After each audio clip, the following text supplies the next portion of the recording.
Hey, you're with TheEZGZ. I just thought I'd give you a little update video on what's been going on. It has absolutely been insane around my house. I don't know about your place.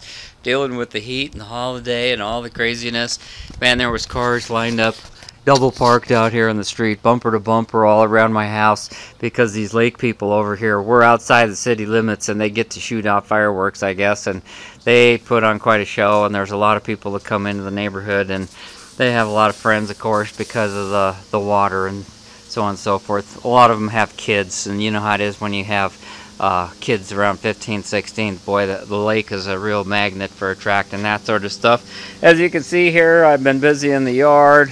I did a little pruning on the trees here so that I could get the trailer off to the side, and now I'm watering it with the sprinkler.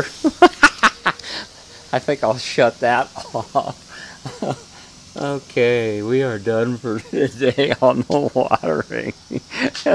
Oh, this just came on a few seconds ago. Yeah, it's been so dry, you gotta water. And I had some unhappy news. My brother from Michigan, who we went to see up there last fall, they were going to be here just before the 4th of July and spend a couple weeks.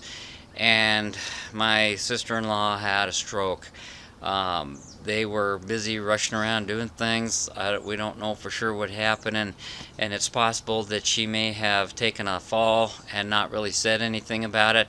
But one morning, my brother was leaving for work, and he leaves pretty early, and he went to wake her up to say goodbye, and she just rolled over and had this blank stare in her face and really had trouble finding words.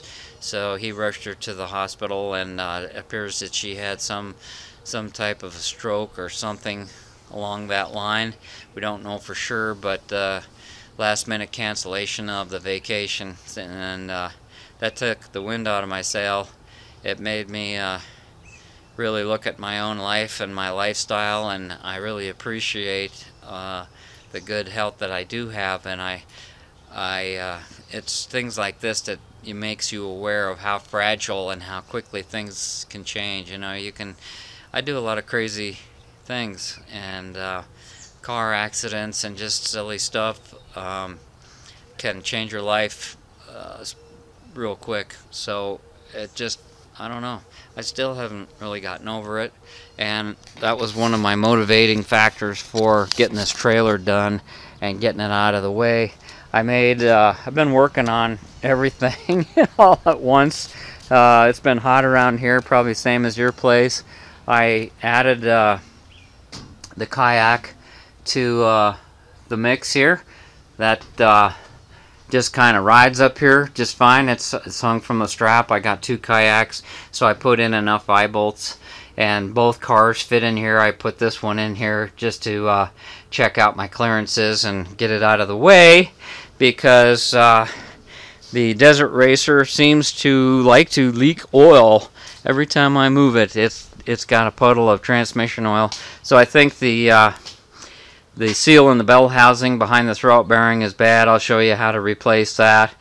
It had 45 Delortos on it, and there were parts missing from the carburetor. I got those replacement parts. We'll be doing that here, and as soon as I get some time, we'll be going through that, and we'll put them on, test it out, and I will show you the difference between running these beautiful 36s and those big honking 45s. Those are a different purpose type carburetor, and for the slower trail riding that I like to do and the bottom end control, the smaller carburetors are, in my opinion, the way to go. But we'll see what happens, because this update kit that I got for the other carb is a change from stock, and a whole different fuel delivery system. You'll see that when the time comes. And we'll be pulling the engine, having to deal with the plumbing. I'll probably change the flywheel seal while I got that apart, look around for any troubles or problems. And I'm just going around here picking up leaves and debris and stuff. I'm getting ready to make a run. I've got stuff in the gutter that blows from the whole neighborhood. Just seems like this opening between the houses over here across the streets just creates the right effect for all the trash in the neighborhood. Just seems to come through here, and it gets caught in his gutter across the street and my gutter, and he's cleaned his up, so I'm going to do the same over here. We don't have the street sweeper come through here very often, maybe once a summer, and that's it, because we're not in the city limits. What else have I been doing? I replaced the toilet in the RV here. It had one of these Thetford toilets, and the seal in the bottom of the bowl did not hold water. I replaced the seal, took this toilet apart, put a new seal in the bottom, stretched the spring, and no matter what you did, it just was deformed from being old. This over 20-year-old trailer. So I went online, and I had trouble finding just what I wanted. I wanted to stick with the hand flush, and I didn't want to replumb it because of the Dometic toilets are real popular. They're like $200, and these ran around 125, 150, and I had trouble when it came time to ordering it, so I just did a search with Amazon. Once I figured out what the part number was, I did a search on Amazon. Some of you guys have talked about Amazon not getting the best deals and stuff, but man, I tell you, I ordered it at 9 o'clock in the morning. This thing was on my front porch the next day, and it was exactly what I wanted, and it was the cheapest price out there. It was $112 delivered, free shipping, so I can't complain about that. But you do have to shop. You don't get the best deal on everything, and this worked out pretty good. So I got that in. I was planning on taking that on when my brother got here. We were all going to go do a little exploring around the mountains, do some fishing and stuff. One of the things, this RV does not have a built-in generator. I'm not a big generator guy. I like the backpack, but sometimes a generator is a handy thing to have, and I carry one in the pickup truck here. I just carry it in the bed, and I had one in there the last summer, and I noticed it was taking a beating from the weather and the sunshine. So what I did was just take some scrap lumber, and I put this box together trying to fit the generator, and it fits just fine. I made it so that there was a little bit of vent. You always want to have a little bit of ventilation. You don't want to wrap something in a bag or completely close it, because you get condensation and it has to breathe, and if you do run the generator, it needs ventilation and it's going to get hot. And you want it to be able to cool down. So I usually just run it in the bed of the truck because it's got the rubber floor and it's pretty quiet anyhow. But I threw this together. I had some touch-up paint that I had gotten for the trailer we just built, and I thought, well, this is kind of nice, but the top was real porous because it was that CDX plywood. So I had this old parking sign. I used to go dumpster diving when I worked at the college, and I got this aluminum sign out of the dumpster, turned it over, and I did this engine turning stuff with my drill press and a brush. I might do that with my side doors that I'm planning on. And I just used some stainless steel Allen bolts and washers to attach this to the top. So it's just the right height for like a little coffee table when you're camping.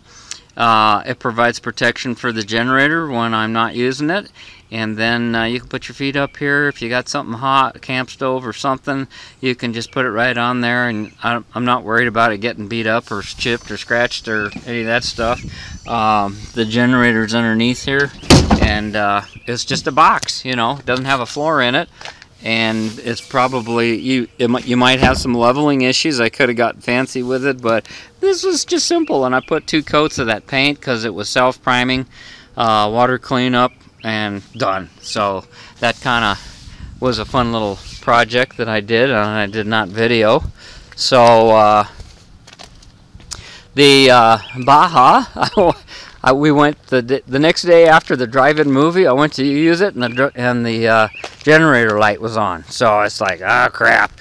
Probably had the key on, listening to the radio to watch the movie. I thought maybe something had happened to the regulator or something.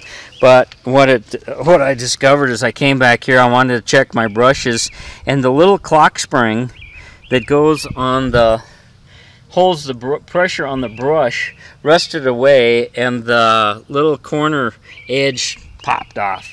And luckily there's a big swap meet this weekend, and I was planning on going anyhow, and I'll be keeping an eye out for that.